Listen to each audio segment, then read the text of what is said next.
rush of first responders from here in Pereira trying to figure out how much closer they can get. And they were moving a lot of the vehicles off to the side and positioning themselves to be able to pull out anyone who potentially is stuck within that rubble. And you can see this is just one of the ambulances just behind us here that's backed in, and they're ready with stretchers closer towards the rubble to try to bring folks up. And you can see also, this has been a line that has just been extended. I mean, all of these folks are volunteers. And when we got here a couple of hours ago, this didn't exist at all. You had a drugstore, you had a restaurant, and we're told, at least by a couple of the locals here, that they believe that there's a young girl that's still trapped inside, an older woman that was described by one business owner just at the corner here. Others have said, no, there's more people in there. And that's a totally exposed apartment. You can see bedding and a family's kitchen, and all of that, of course, has crumbled down onto the street. A lot of that has landed on vehicles. So it's quite widespread within this city. One of the reasons that they decided to bring in even more first responders is because they were hearing yelling at one point. That yelling, at least from where we stand, is no longer audible. I mean, the damage is just extensive. You're looking at this one right here, where you can look inside at someone or multiple people's apartments. You see a bathroom, living room, bedroom, personal belongings. And then I think somebody's shower curtain is right here on the ground. 7 muertos, 5 vivos.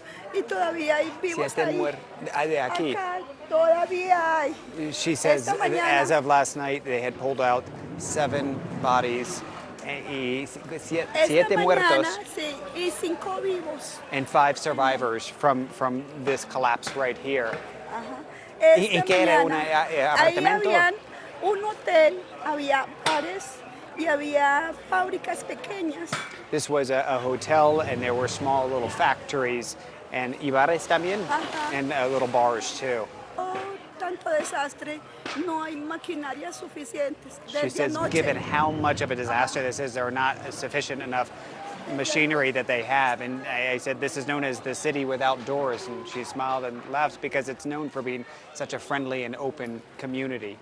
We've noticed a lot of folks are just sitting out in the shade and not going inside any of the structures. And that's because some of them may just be questionable as far as their stability, and others may not have running water and electricity still.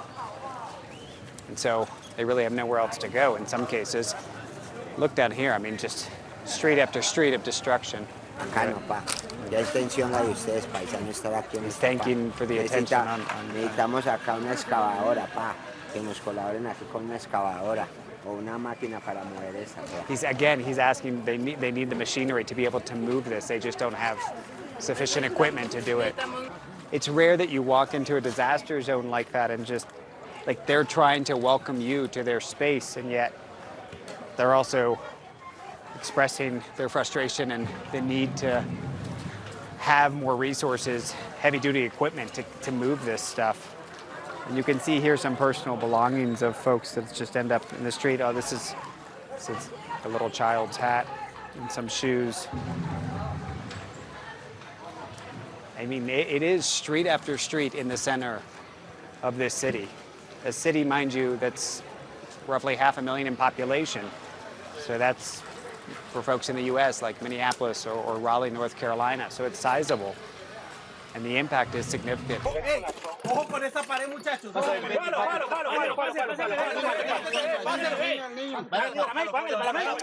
We're back in our world lead and dramatic video showing the moment a baby was rescued from beneath a collapsed apartment building in Colombia after a group of nearby residents just happened to hear her cries. It's just one of many chaotic scenes as search and rescue teams continue to work their way toward the epicenter of a 7.4 earthquake. The death toll now stands at 224. They believe a little girl is still inside this building. That's the sense of urgency that has got dozens of folks now on top of what was an apartment building, 4 stories high. On the ground floor, according to neighbors, was a drugstore and a restaurant. It obviously is now left in just total rubble, and they're trying to clear a lot of that. And this was a main street that went around this central square. That's totally covered. They've got a massive crane here and a lot of other resources that are coming in and they've been fueling this by bringing tanks of gas to this location to keep it going over the past 24 plus hours so that this operation hasn't had to stop. But you can see there's a lot of focus now on one area in particular, and we've been watching this over the course of an hour or so, and it's gone from moments of total silence. Even the crowd around has been totally quiet and trying to allow them to listen for whatever sounds they might hear from beneath the rubble. We were told throughout the night they could hear some sounds, even yelling at times, according to one neighbor who was out here.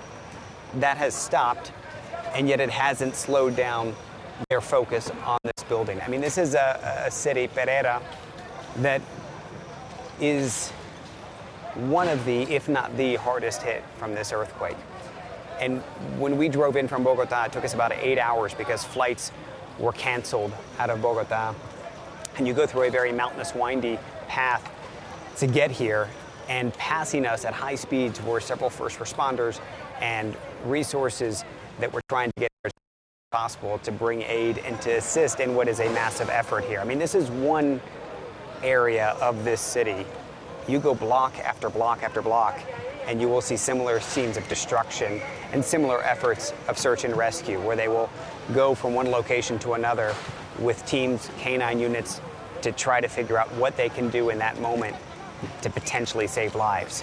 When it comes to this building behind me, one neighbor told me that over the course of the past day, they were able to pull out 7 people altogether. 3 of them had passed away, the other 4 survived. And they're just hoping at this point that the little girl, who they believe is still inside there, along with another older woman, that they can get them out safely. David, they're really giving us a good indication on the scope of the challenge on the ground. Now, Colombia's president is ordering financial relief for victims of Monday's earthquake. He announced that people who lost their homes will be given financial support to rent temporary housing. They will also get help to repair and rebuild. Edward de Berg is Senior Officer for Global Security at Project Hope, and he does join us now from Colombia. It is good to speak to you as you're on the ground. Just let us know what you're coping with there and what you believe the needs are. And is it still the priority here in the next 24 hours to try and rescue as many people as possible? Yeah, thanks a lot. Can you hear me? I'm not sure. Absolutely, we can hear you. Go ahead, Edward. Wonderful. We arrived on the ground this morning. We did have one of our staff members who lives in Cali. We arrived to Cali, who went through the whole experience.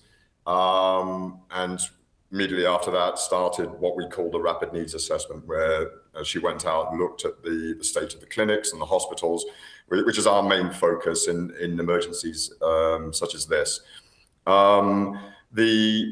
Obviously, what your reporter is suggesting in Pereira or showing in Pereira, is spread over a huge geographical distance, and within Cali, which is a larger city, in different neighborhoods within the city. For ourselves at the moment, we need to do this needs assessment to look at where we focus our efforts. And at the moment, we'll be looking at the primary healthcare clinics, which, if you can imagine, the hospitals and the clinics being buildings as well, get damaged. Whether they get damaged completely or even partially, it makes them inoperable. And so what happens over these next few days is that as people need assistance, the hospitals can't get swamped, and then the clinics aren't able to assist. In terms of where we are at the moment, to your point about which phase we're in, we're definitely still in the rescue phase at the moment, as your reporter was explaining and showing. This happens at a very local level with the solidarity of the people, and also, organizations and institutions, government institutions doing rescue. And in these next 3 days, which are critical, this is where most of the rescue attempts will be focused at the moment, and then we start moving into the recovery phase.